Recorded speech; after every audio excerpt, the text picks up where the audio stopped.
Speedkiller! I hate dawdling like this, growled Rusty. I get hot and uncomfortable. Sorry, old chap, replied his driver.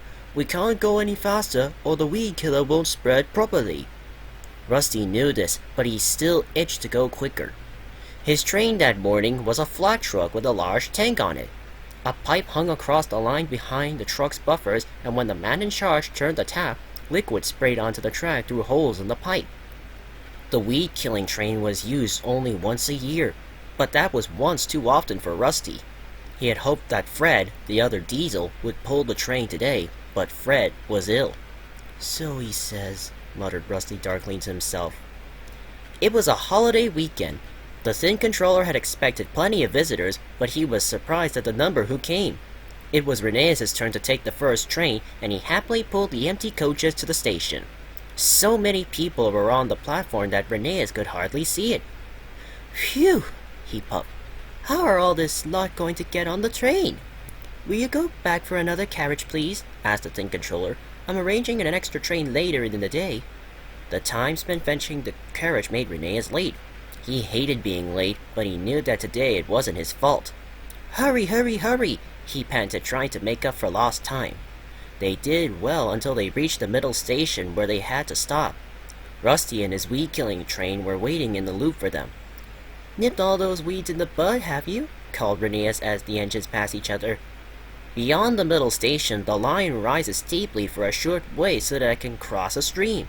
The engines like to be able to get a run at this hill, especially when they have a heavy train. Today, Rheneas had to pass very carefully, some hedge cutters working at the foot of the hill. This meant that he couldn't get a proper run at it. He struggled hard, but soon his wheels began to slip. Halfway up, he slithered to a halt. My wheels won't grip, he complained. The fireman got down. The rails feel greasy, he said. It must be Rusty's weed killer, and the extra coach doesn't help either. Bother that Rusty, said Rheneas. It's not a weed killer he's using, it's speed killer.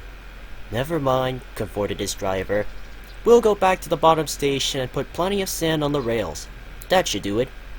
The guard told the passengers what was planned, and Rheneas gently backed his train to where the hedge cutters were working. Then they paused so that Rheneas can gather his breath. Beep, beep, he whistled bravely. Here goes. As they moved forward, the fireman turned on the sandpipes. I can't do it, I can't do it, Rheneas snorted. Slowly, very slowly, Rheneas reached the stream and crossed it. I will do it. I will do it. I have done it, Rheneas panted as the coaches crept after him across the bridge. Well done, Rheneas, said his driver. Now let's try and make up for lost time.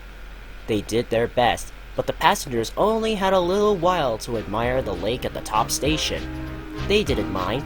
They said they enjoyed the brave way in which Rheneas got them up the hill.